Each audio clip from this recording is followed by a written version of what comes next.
예, 오늘은 요한계시록의 7교회 중에서 마지막 교회인 라오디게아 교회에 주신 하나님의 말씀을 받도록 하겠습니다.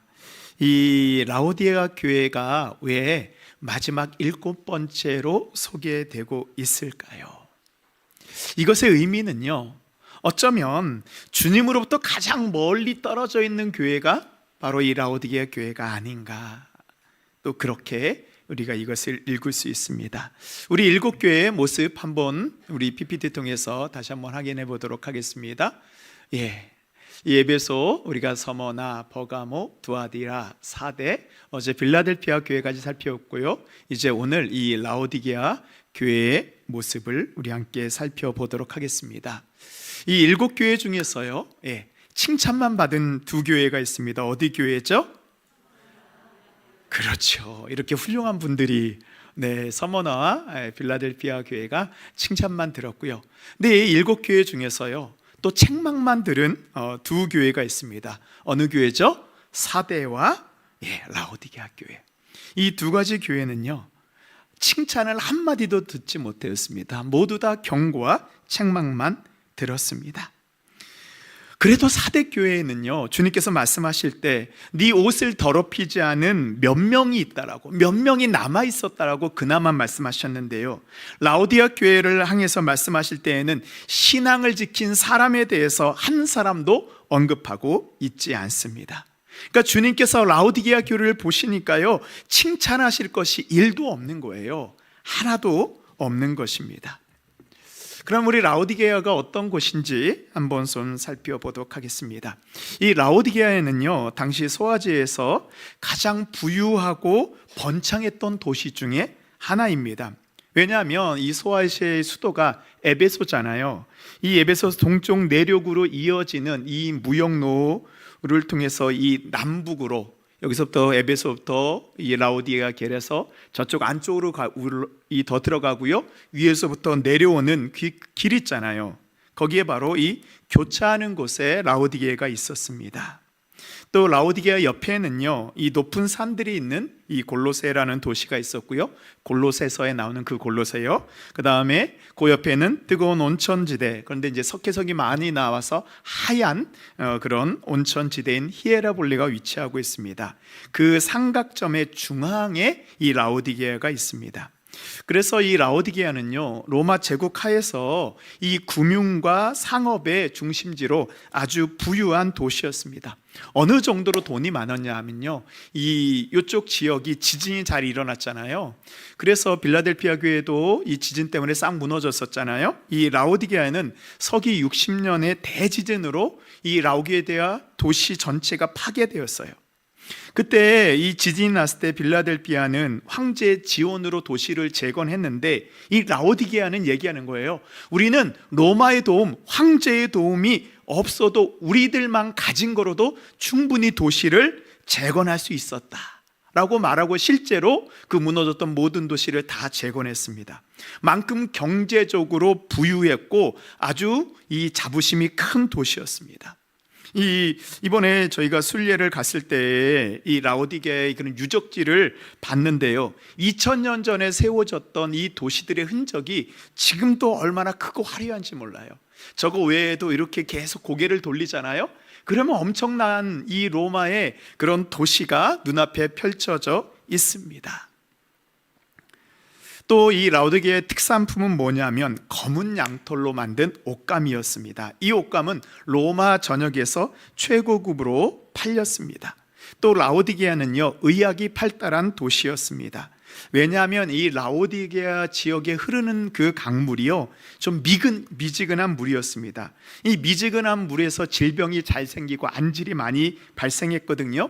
이것을 고치려고 하다 보니까 이 치료하기 위해서 의학이 발달했고요, 사도 바울이 복음을 전할 당시에 이 라오디게아에는 유명한, 우리를 치면 의과대학 같은 그런 치료하는 사람을 양성하는 그런 교육기관이 있었습니다. 또 라오디게아의 이 특산품 중에 하나가 뭐냐면 이 부르기아 가루라고 불리는 이 안약이에요. 이제 부르기아는 이 라오디게아 옆에 있는 그런 이렇게 특별한 광물이 나오는 그런 지역인데요, 거기서 나오는 광물을 가지고 갈아서 이것으로 안약을 만들었는데요, 이게 너무 눈에 나오는 질환에 잘 드는 거예요. 그래서 이 라오디게아에서 만든 안약은 아시아를 넘어 전 세계에서 유명하였습니다.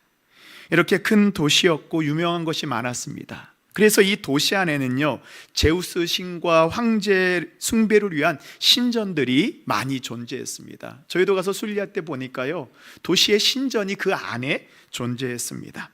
그래서 소위 라오디게아는요, 부족할 것이 없는 잘 나가는 모든 것을 다 갖춘 그런 도시가 라오디게아였습니다. 그러면 이 라오디게아에 어떻게 교회가 세워지게 됐는가? 이 사도 바울이 라오디게아에서 옆에 있는 이 에베소에서 3년 동안 복음을 전했을 때 이 골로새 출신이었던 에바브라가 이제 바울에게 복음을 듣고 회심했습니다. 그리고 자신의 고향으로 돌아와 이 골로새, 라오디게아, 히에라볼리 세 곳에 교회를 세우고 목회를 했습니다. 이 세 도시가요, 한눈에 보면 다 같이 보이거든요. 그래서 사도 바울이요, 골로새 교회에 쓴 편지를 보면 이런 말씀이 나옵니다. 골로새서 4장 12절 말씀입니다. 그리스도 예수의 종인 너희에게서 온 에바브라가 너희에게 문안하느니라. 그가 항상 너희를 위하여 애써 기도하여 너희로 하나님의 모든 뜻 가운데서 완전하고 확신 있게 서기를 구하나니, 그가 너희는 이 골로새죠, 너희와 라오디게아에 있는 자들과 히에라볼레에 있는 자들을 위하여 많이 수고한 것을 내가 증언하노라. 그러니까 이 에바브라는요, 이 골로새와 라오디게아, 히에라볼레 이 세 지역을 다니면서 이 목회를 한 것이었습니다. 그런데 이 근처에 있는 이 골로새라는 도시는요, 이 상대적으로 좀 쇠락해가는 도시였어요. 근데 이 라오디게아는 계속 발전했습니다. 더 많은 사람들이 모였어요. 부가 모였습니다. 사람들이 모였습니다. 그리고 더 훌륭한 도시가 만들어졌습니다. 부족할 것이 없는 풍족한 도시였습니다. 그런 도시에 세워진 교회가 라오디게아 교회예요. 교회와 성도들은 모두 어땠을까요? 경제적으로 너무 풍요로웠습니다.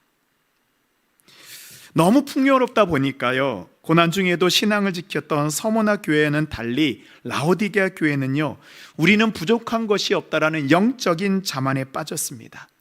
풍요로우니까 갈급함이 없는 교회가 라오디게아 교회입니다.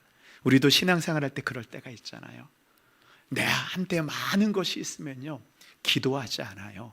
풍족하면 기도하는 것이 쉽지 않습니다. 이런 라오디게아 교회를 향해서 하시는 주님의 말씀을, 주님의 모습을 우리 함께 살펴보도록 하겠습니다. 우리 3장 14절 말씀 우리 함께 읽겠습니다. 시작. 아멘이시오, 충성되고 참된 증인이요 하나님의 창조의 근본이신 이가 이르시되 아멘.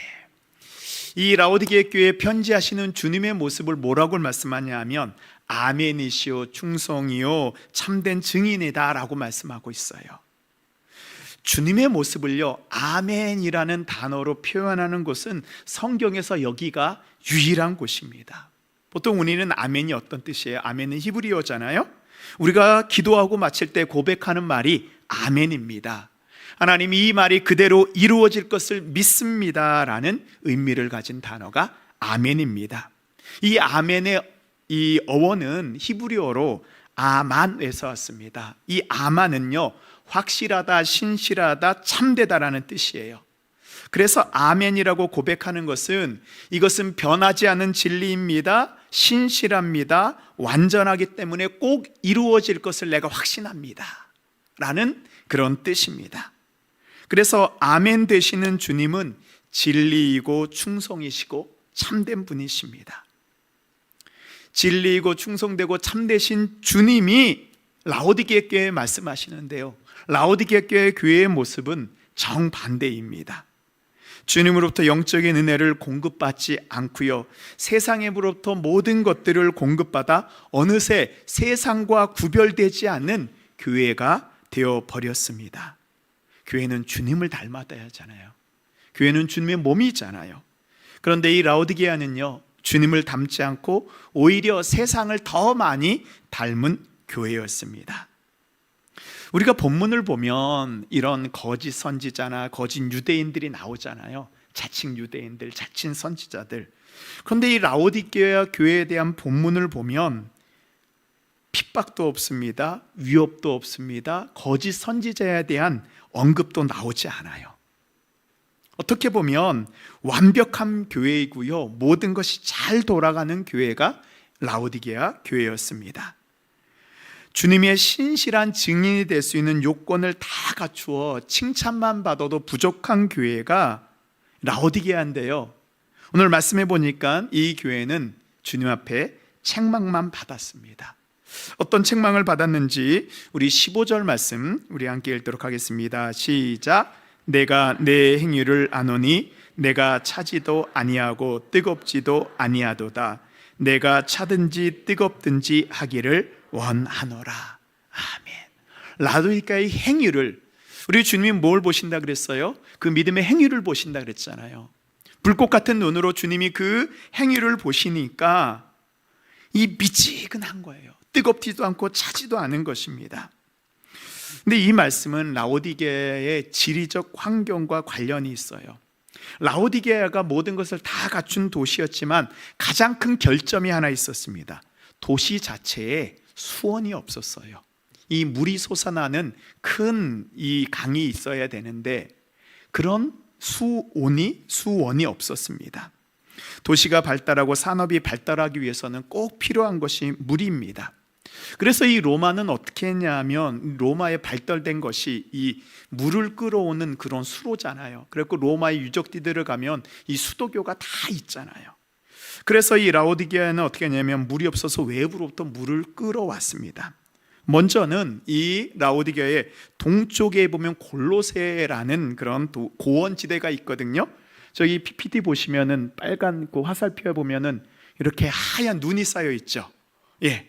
그러니까 이게 골로새입니다. 이 골로새에는 만년설이 쌓여져 있기 때문에 여기서부터 1년 내내 차가운 물이 계속 흘러내려요. 그래서 이 물이 어디까지 오나? 라오디게아까지 올 수 있도록 해 놨습니다. 거기서부터 찬물을 끌어들이고요. 또 하나는 북쪽에 있는 이 히에라볼리의 온천수를 끌어와서 사용했습니다. 여기 이제 제가 라오디게아에서 찍은 사진인데요. 저기 이렇게 화살표 보면 하얀 거 보이세요? 이게 눈이 아니고 뭐냐 하면 이 히에라볼리는 온천인데 이 석회질이 많아요. 그래서 거기 가보면은 이 도시 그 이제 온천이 나오는 데가 하얗게 이게 눈밭처럼 되어 있습니다. 예. 여기가 이제 히에라볼리인데요.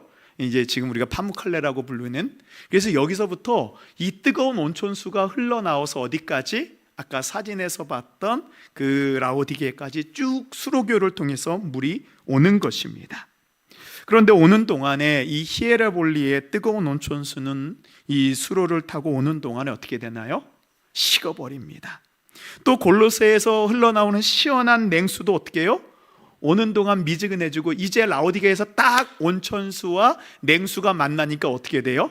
미지근한 물이 되어버리는 것입니다. 근데 그냥 미지근한 것이 아니고 이 온천수다 보니까 이 석회와 유황이 섞여가지고요, 아주 냄새가 역겨운 구토를 유발할 수 있는 그런 미지근한 물이 되는 데가 바로 이 라오디게아입니다. 그래서 주님은 이 라오디게아 교회의 모습을 바로 이 라오디게아에 흐르고 있는 물에 비유했습니다. 물은 뜨겁든지 차갑든지 해야 되는데 미지근한 거예요. 근데 라오디게아 성도들은 어떻습니까? 그냥 미지근한 자신의 상태에 만족했습니다. 라오디게아 교회의 모습이 그런 미지근한 물과 같은 신앙입니다. 주님께서는요, 이 라오디게아 교회가 현실에 만족하고 있는 그 미지근한 태도를 주님이 책망하십니다. 미지근하다는 것은 그들의 신앙적인 태도를 주님이 보신 거예요. 왜 이들이 미지근했냐 하면요, 경제적으로 부요함이 있었습니다. 박해도 없어요. 어려움도 없습니다. 그런 상황이 너무 좋은 거예요. 현실에 안주하고 환경에 만족하고 있는 모습이에요. 이 미지근한 신앙은요, 그들의 신앙에서 어떻게 드러나느냐, 이제 이 라오디게아도 이 수많은 우상을 섬기는 그 길드들이 다 상업이나 이 산업을 다 지배하고 있었어요. 그럼 어떻게 해야 됩니까? 내 신앙의 문제를 위해서는 그 길드에서, 협동조합에서 나와야 되잖아요. 근데 라오디게아는요, 그 성도들은 그렇지 않았습니다. 경제적인 이익을 유지하기 위해서 신앙의 문제를 다 타협해버렸어요. 뭐 우리가 그렇게까지 해야 돼?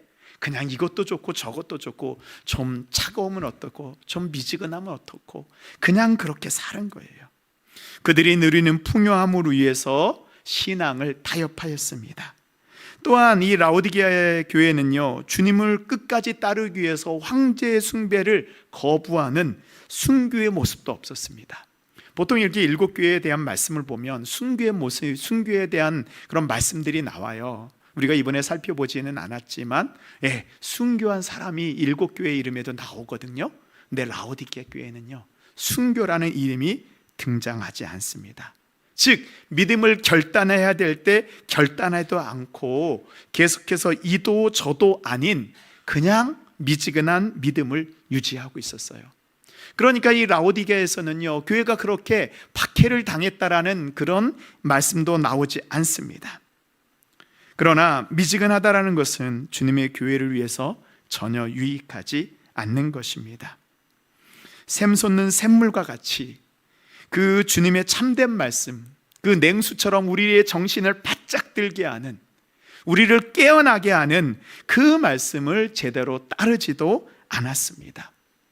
이 불 속에라도 들어가는 복음을 뜨겁게 전하는 순교의 열정도 그 교회에는 없었습니다. 교회는요, 현실에 만족하는 곳이 아니에요. 박해로 인해서 도망치지 않고 인내하고 견디는 곳이 교회예요. 하나님의 나라를 세우기 위해서 믿음으로 앞으로 나아가는 곳이 바로 교회입니다. 그래서 성도는 주님이 나를 구원하여 주신 것에 감사하며 나를 통하여서 주님의 뜻을 이루기 위해서 열심을 가지고 살아가는 증인이 성도입니다. 근데 라오디게아는 그런 모습이 하나도 없었습니다. 라오디게아 교회의 모습을 보면서 이 생수가 나오지 않는 수원지가 없다라는 것이 얼마나 큰 문제인지 우리는 보았습니다. 우리의 신앙도 마찬가지입니다. 우리 안에요, 우리의 정신을 바짝 들게 하는, 우리를 깨어나게 하는 그 차가운 하나님의 말씀이 솟아나는 그런 믿음의 수원지, 말씀의 수원지가 우리에게 있어야 합니다. 내 안에 주님의 말씀이 읽혀지고 묵상되고 그 말씀대로 살아갈 수 있는, 그 말씀이 솟아나는 그 샘물이 우리 안에 있어야지만 우리가 살아갈 수 있는 거예요. 또 뜨거운 온천수가 솟아나는 것 같이 우리의 신앙생활에 열정이 있어야 합니다. 주님의 교회와 주님의 나라를 위해서 참여하고 나를 헌신하는 열정이 있어야 합니다. 주님이 라오디게아 교회에 책망하신 것처럼 우리에게도 물으십니다. 너희에게도 생수가 솟아나는 수원지가 있느냐? 뜨거운 물이 흘러나오는 그런 온천 같은 그런 열정이 있는 수원지가 있느냐? 주님이 오늘 우리에게 하시는 말씀 앞에 나의 모습을, 나에게는 그런 뜨거운 열정이 솟아나는 그런 온천이 있는지, 나에게는 그 차가운 생수가 솟아나는 그런 수원지가 있는지. 우리가 신앙생활하면서 이게 나한테 없잖아요. 그럼 다른 사람을 자꾸 따라가게 돼 있어요. 말씀을 열심히 듣는 사람을 따라갑니다. 물론 그것도 좋아요. 그렇지만 어때요?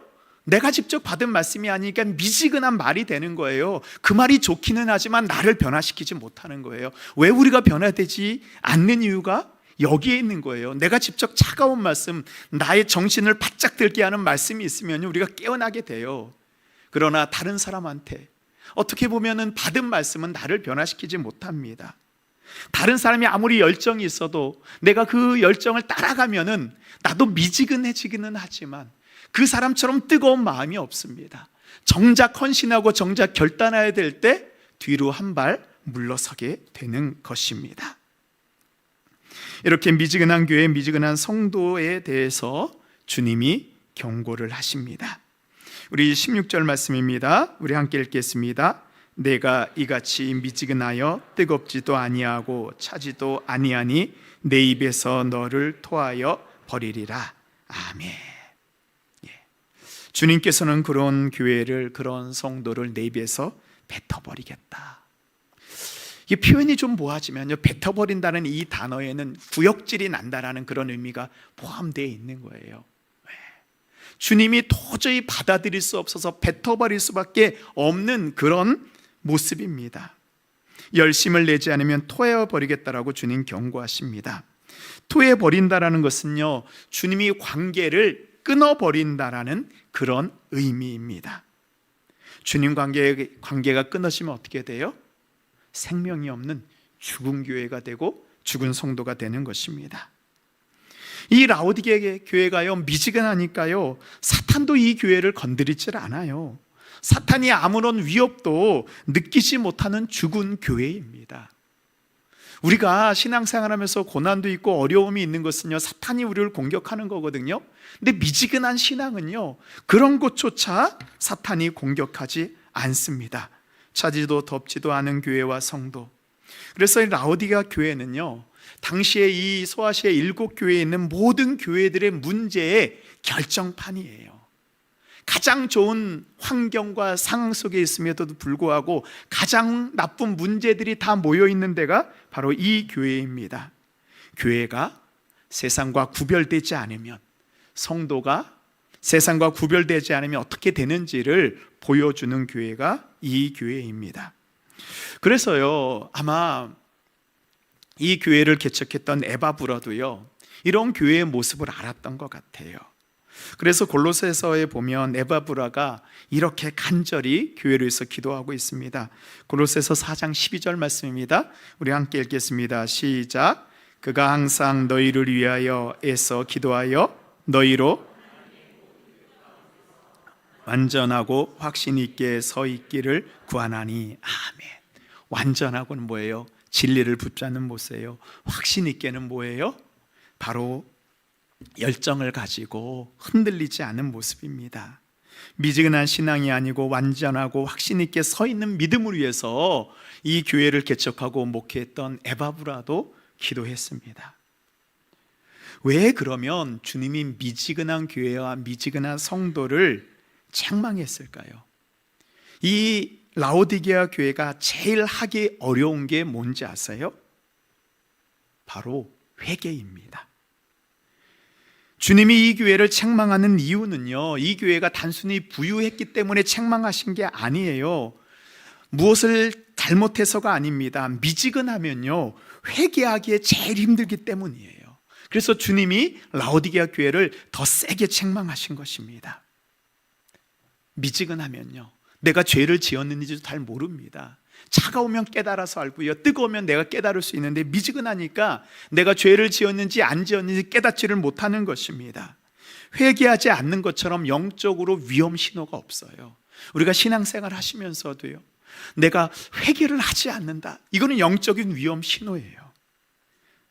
그 이유는 회개가 없으면 회복도 없기 때문입니다.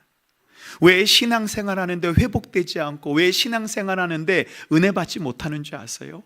회개하지 않기 때문입니다. 주님이 약속하신 모든 귀한 것들은요, 회개를 통해서 우리에게 흘러 들어옵니다. 근데 회개가 없으면 주님이 아무것도 우리에게 주실 수 없고요, 우리가 누릴 수 없게 되는 것입니다. 신앙생활에서 회개가 중요한 이유가 바로 여기에 있습니다. 회개는 주님과의 은혜의 통로요, 축복의 통로입니다. 회개하는 심령에게 주님께서 은혜를 부어주십니다. 그래서 사도행전 3장 19절에 보면 이렇게 말씀하고 있습니다. 그러므로 너희가 회개하고 돌이켜 너희 죄 없이 함을 받으라. 이같이 하면 새롭게 되는 날이 주 앞으로부터 이를 것이요. 회개하는 날이 우리의 삶이 새롭게 되는 날이라고 말씀하고 있어요. 왜 라오디게아 교회가 회개하기 힘들었을까요? 우리 17절 말씀 우리 함께 읽도록 하겠습니다. 시작. 내가 말하기를 나는 부조라, 부요하여 부족한 것이 없다 하나 내 공고한 것과 가련한 것과 가난한 것과 눈먼 것과 벌거벗은 것을 알지 못하는도다. 아멘. 이 라오디게아 교회가 이야기하는 겁니다. 나는 부자라, 나는 부요하여 부족한 것이 없다. 이 궁핍했지만 실상은 부유했던 서머나 교회와는 달리요, 이 라오디게아는요 반대로 물질적으로는 풍족했지만 실상으로는 영적으로 가난하고 병들고 가난하고 벌거벗은 교회였습니다. 그러니까 많은 것을 가지고 있으니까, 외적으로 많은 것을 가지고 있으니까요 회개가 안 되는 거예요. 내가 이만큼 많이 가지고 있는데, 내가 이만큼 주님을 위해서 충성했는데, 내가 이만큼 헌신하고 있는데 내가 회개할 것이 무엇이 있는가? 가난한 심령이 돼야지 회개할 수 있는데, 그러기에는 이들이 가진 것이 너무 많았습니다. 또 큰 문제는요, 여기 말씀해 보면 벌거벗은 것을 알지 못하는도다. 공고하고 가난하고 가련하고 눈멀고 벌거벗은 것을 알지 못하였습니다. 그러니까 풍요 속에서 믿음이 해이해지니까요 영적인 긴장감이 다 사라져 보였습니다. 자신의 영적 상태가 나태해졌는데 그걸 깨닫지 못하는 것입니다. 벌거벗은 상태가 영적 그들의 모습인데도 불구하고 보지 못하는 것입니다. 외적으로 풍족한 것만 보는 것입니다. 바로 라오디게아는 세상과 쉽게 타협하고 입술로만 믿음을 고백하고 믿음의 행위, 정말로 믿음으로 결단할 때에는 결단하지 않았습니다. 형식적인 예배만 있고 삶의 열매는 없고, 그런데도 불구하고 전혀 아쉬움을 느끼지 못하는 그런 신앙이에요. 신앙생활하는데 아쉬움이 없잖아요. 그럼 믿음이 성장하지 않습니다. 내가 교회에 나왔는데요 내가 아쉬움이 있어야 돼요. 하나님 이거 나 주셔야 되는데 왜 주시지 않습니까? 하나님 이런 은사도 나에게 주시고요, 하나님 아버지 저 축복도 나에게 주십시오. 하나님 나도 이런 성령의 9가지 열매 맺고 싶습니다 라는 그런 간절함이 있어야 되는데, 라오디게아는 그런 것이 없었습니다. 또한 주님이 라오디게아 교회를 책망하실 때요 단순히 부자여서가 아니에요. 그들이 잘못된 신앙을 갖고 있었기 때문입니다. 이 교회의 모습을 보여주는 그런 말씀이 있습니다. 우리 계시록 3장 20절 말씀 우리 함께 읽도록 하겠습니다. 시작. 볼지어다 내가 문 밖에 서서 두드리노니 누구든지 내 음성을 듣고 문을 열면 내가 그에게로 들어가 그와 더불어 먹고 그는 나와 더불어 먹으리라. 아멘. 우리는 이 계시록 3장 20절 말씀을 이 초신자에게, 이 불신자에게 복음을 전할 때 사용하는 말로 많이 사용하죠. 물론 맞습니다. 그렇게도 쓰여도 됩니다. 그러나 우리가 이 문맥 속에서 라오디게아 교회를 향하여 주시는 말씀으로 받으면요 라오디게아 교회는요 이미 신앙생활을 하고 있는 교회예요. 어떻게 보면 스스로 우리는 잘 신앙생활을 하고 있다라는 그런 교회를 향해서 하시는 말씀이에요. 어떻게 보면 우리처럼 오랫동안 신앙생활을 하고 나 저 잘하고 있어 라고 생각하시는 성도에게 주시는 말씀이에요. 오늘 말씀해 보면 주님이 지금 어디에 계십니까? 내가 문 밖에 서서 두드리노니, 지금 주님은요 교회 안에 계십니까? 교회 바깥에 계십니까? 교회 바깥에 계신 거예요. 안에 계셨던 주님이요 내밀리고 내밀려서 문 밖에 서서 주님이 계신 것입니다. 주님이 우리 성도 안에 계시지 않고 성도들의 바깥에 계신 거예요. 오늘 말씀해 보면 서서 두드리노니라는 것은 이 현재 완료형으로 쓰여져 있습니다. 과거부터 이미 주님이 바깥으로 내몰려서 지금까지 교회의 문을, 우리의 문을 두드리고 계신다는 뜻입니다. 주님은 예전부터 지금까지 서서 기다리셨고 오랫동안 문 밖에 서 계셨습니다. 그렇게 오랫동안 교회와 주님과의 관계는 끊어졌습니다. 성도와 주님과의 사귐이, 교제가 끊어져 버린 상태를 지금 주님이 지적하고 있어요. 주님은 그럼에도 불구하고 문 밖에 서서 두드리고 있습니다. 회개하고 다시 교회의 문을, 다시 마음의 문을 열고 나를 영접하라. 주님은 우리의 마음의 문을 두드리고 계십니다. 오늘 마지막 날 우리가 우리의 미지근한 신앙의 모습을 회개하고 우리 교회의 문을 열고 우리의 마음의 문을 열고 주님을 다시 우리 안에 영접할 때 주님이 우리 안에 들어오신다라고 약속하고 있습니다. 주님은요 말씀에서와 같이 불꽃 같은 눈으로 그 속을 보시는 분입니다. 이렇게 그들이 벌거벗은 모습을 말하는 것은 이 교회에게 부끄러움 수치를 주려고 하는 것이 아니고요, 우리를 회개하고 회복시키기 위해서입니다. 회복하기 위한 주님의 처방이 있습니다. 우리 3장 18절 말씀 우리 함께 읽도록 하겠습니다. 시작. 내가 너를 권하노니 내게서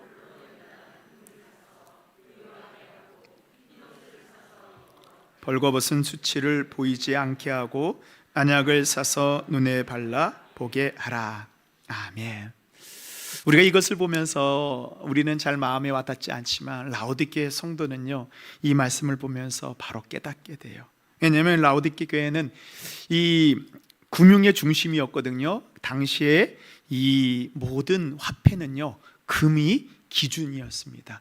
그러다 보니까 이 금융업이 발달했다는 것은요, 순금을 만들어내는 정제하는 그런 산업이 발달한 거예요. 또한 흰 옷을 사서 입으라 그랬을 때 이 라오디게아는 아까 제가 말씀드린 것처럼 검은 면직 산업이 발달했었거든요. 검은 옷이 아니고 흰 옷을 입어라. 안약을 사서 눈에 발라 보게 하라. 이 라오디게께 유명한 안약이 있었잖아요. 주님은 교회에게 또한 우리에게 세 가지를 말씀하십니다. 금을 사고 흰 옷을 사고 안약을 사라. 불로 연단할 그물을 사라는 것은 불순물이 있는 그 금덩어리를 불을 통과하여서 순금이 되는 것 같이 고난을 통과한 순금경 같은 순결한 믿음을 가지라는 말씀입니다. 우리 가운데 주님을 따르는데 방해되는 불순물을 제거하라는 말씀입니다. 또한 두 번째로 흰 옷은 그리스도인의 정결한 삶을 의미합니다. 흰 옷을, 거룩한 세마포를 입고 있잖아요. 그럼 행동을 함부로 할 수 없습니다. 아무 음식이나 막 먹을 수가 없어요. 우상에 드려진 음식을 먹을 수도 없습니다. 죄악이 있는 곳에 갈 수도 없습니다. 죄로 벌거벗은 우리의 몸을 흰 옷으로 거룩하게 가리라라고 말씀하고 있습니다. 세 번째로 안약을 사 죄로 인해 어두워진 눈, 이 가려진 영적으로 어두워진 눈을 다시 밝게 하라고 말씀하고 있습니다. 이 안약은요, 영적인 분별력을 상징합니다. 죄의 길과 믿음의 길을 분별하라는 것입니다. 지금까지 우리가 분별하지 못하여서 잘못된 길을 갔다면 이제는 분별하고 올바른 길을 가라는 것입니다. 영적인 눈이 밝아져서 믿음으로 가야 되는 길과 또한 영적인 눈이 띄어지게 되면요, 그동안 우리가 보지 못했던 이 성도가 봐야 되는 하나님의 영광의 보좌를 보고 기뻐할 수 있는 것입니다. 그리고 이 금과 흰옷과 안약을 누구에게 사라고 말씀하고 있습니까? 내게서 사라고 말씀하고 있어요. 예수 그리스도로부터 사라고 말씀하고 있습니다. 진정한 회개와 회복은 주님으로부터 오는 것입니다. 벌거벗은 우리의 모습을 보고 부끄러움을 알아야 되고요, 열심을 내어서 회개해야 됩니다. 다른 것보다도요, 회개는 열심히 있어야 됩니다. 오늘 19절 말씀에 보시면 물은 내가 사랑하는 자를 책망하여 징계하노니 그러므로 내가 열심을 내라 회개하라. 회개는요, 근황되지 않습니다. 우리가 열심을 내어서 하나님 앞에 내 모습을 보게 해 주십시오. 나의 실상을 봐야죠. 진정한 회개가 되는 것입니다. 그래서 나중에 이기는 자에게 주님이 상급을 주실 때 이기는 신앙의 시작이 바로 회개부터 시작되고요, 이기는 믿음의 성장도 회개할 때 믿음이 성장하게 되고요, 이제 그 믿음의 열매도요, 회개할 때 맺게 되는 것입니다. 그리고 회개는요, 성도에게 있어서 부끄러운 게 아니에요.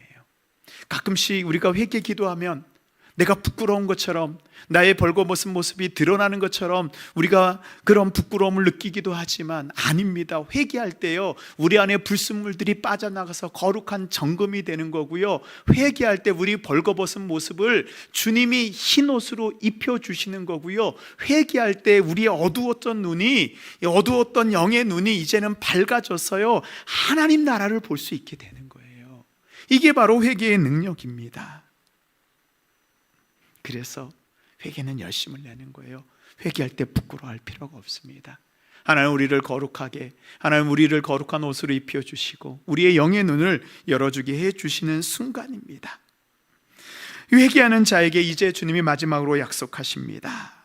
두 가지 약속을 하여 주시는데요. 먼저 우리 좀 아까 살펴봤던 계시록 3장 20절 말씀입니다. 우리 함께 읽겠습니다. 시작. 볼지어다 내가 문 밖에 서서 두드리 노느니 누구든지 내 음성을 듣고 문을 열면 내가 그에게로 들어가 그와 더불어 먹고 그는 나와 더불어 먹으리라. 아멘.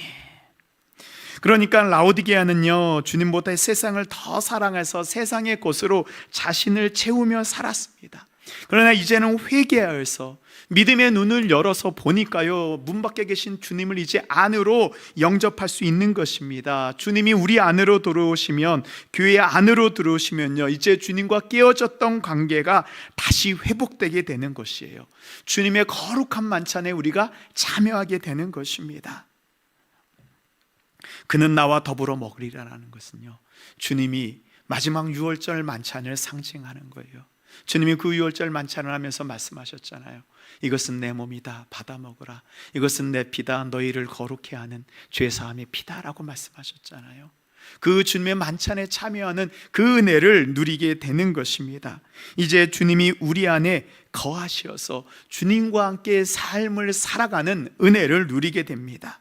또한 이제 주님이 우리 안에 거하시면요, 주님이 우리 인생의 주인이 되신다는 말씀을 하십니다. 자, 우리 3장 21절 말씀입니다. 함께 읽겠습니다. 이기는 그에게는 내가 내 보좌와 함께 앉게하여 주기를 내가 이기고 아버지 보좌에 함께 앉는 것과 같이 하리라. 아멘. 이기는 그에게는, 이기는 그가 누군가요? 회개하는 자입니다. 회개하는 자에게는 어디까지 앉혀주신다고 말씀하십니까? 내가 내 보좌에 함께 앉게 하여 주기를. 제가 말씀을 준비하면서요, 이렇게 영광스러운 자리가 있을까? 그냥 그 하늘이 열리고 그 보좌만 바라봐도 얼마나 영광스럽겠습니까? 근데 그 주님이 앉아 계시는 보좌에 우리를 함께 앉게 해 주신다라고 주님이 약속해 주셨어요. 이 보좌는 하늘의 모든 것을 다스리시는 그런 권능을 상징합니다. 그래서 계시록 4장 2절에 보면 보좌를 이렇게 말씀하고 있습니다. 내가 곧 성령에 감동되었더니 보라, 하늘의 보좌를 베풀었고 그 보좌 위에 앉으신 이가 있는데, 보좌 위에 앉으신 거룩한 하나님이에요. 오늘 계시록 3장 21절의 말씀해 보니까 내가 이기고 아버지 보좌에 함께 앉는 것과 같이 하리라. 회개하는 자에게 어디까지 앉혀주세요? 감히 사도 요한도 그 하늘이 열렸을 때 멀리 바라봤던 그 하나님의 보좌에까지 우리를 앉혀주신다라고 말씀하고 있습니다. 네. 모든 것의 주인 되시고 모든 주권을 가지신 그 하나님과 함께 이 세상을 다스리는 그 자리예요. 그동안 미지근했던 우리의 그 잘못된 행위, 잘못된 신앙을 회개하고 주님을 다시 우리 마음 가운데 우리의 주인으로 영접할 때요, 그 온 땅의 모든 것을 다스리시는 그 하나님의 그 권능과 하나님의 그 권세를 함께 누리게 되는 것입니다. 그렇습니다. 주님께서는 이제 우리를 주님의 주권이 있는 보좌에 우리를 함께 앉게 하여 주시어 주님이 우리의 삶의 모든 것을 주관하여 주시고 주님이 다스려 주시고 주님의 다스림 가운데 있는 진정한 은혜의 삶, 새로운 삶을 우리에게 살게 하여 주신다고 약속하셨습니다. 이것이 우리가 사순절 또한 이 특별 기도회를 통해서 주시는 주님의 결론이에요. 회개하고 주님 앞에 다시 나아가고 주님은 우리 삶에, 주님은 우리 교회의 주인으로 우리가 받아들일 때 이제 깨어졌던 주님과의 관계, 깨어져서 미지근하고 뱉어버릴 수밖에 없었던 그런 우리의 모습을 이제는 주님이 회복시켜 주시어서 주님이 주권 가운데 있는, 주님이 모든 것을 인도하여 주시는 그 은혜의 삶을 우리에게 살게 하여 주십니다. 사랑하는 성도 여러분, 일곱 교회에 늘 변함없이 똑같이 하셨던 주님의 말씀이 있습니다. 우리 계시록 3장 22절 말씀 우리 함께 읽도록 하겠습니다. 시작. 귀 있는 자는 성령이 교회들에게 하시는 말씀을 들을지어다. 아멘. 이 귀 있는 자가요, 바로 이기는 자예요. 하나님의 말씀을 듣고 깨닫는 자입니다. 그러기 위해서는 성령이 교회들에게 하시는 말씀, 성령이 우리에게 하시는 말씀을 들어야 돼요. 성령이 우리 가운데 임하셔야 되는 것입니다. 우리의 힘으로요 이기는 자가 될 수 없어요. 우리 일곱교회의 모습을 다 살펴봤잖아요. 첫사랑도 회복해야 되고요, 주님을 끝까지 붙잡아야 되고요, 충성해야 되고요, 또 주님 앞에 우리의 모든 것을 드려야 되잖아요. 근데 이거는 우리의 힘으로 안 됩니다. 많은 것을 가졌지만 주님 앞에 드리지 않았던 이 라오디게아 교회의 모습을 보면서 우리가 깨닫게 됩니다. 주님, 주의 성령이 우리에게 임하여 주시옵소서. 이제 우리의 닫혀졌던 우리의 이 믿음의 귀가 열리고 믿음의 눈이 열리고 영안이 열려서 주님이 우리에게 하시는 이 말씀을 듣고 주님 앞에 나아가기를 원합니다. 아멘.